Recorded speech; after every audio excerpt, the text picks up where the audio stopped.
Hi guys, welcome back to my channel.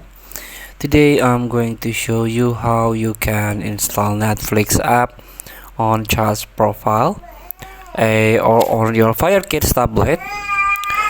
So all you have to do now, you can download on Play Store. If you already have all Play Store, it's very easy. Just search Netflix app.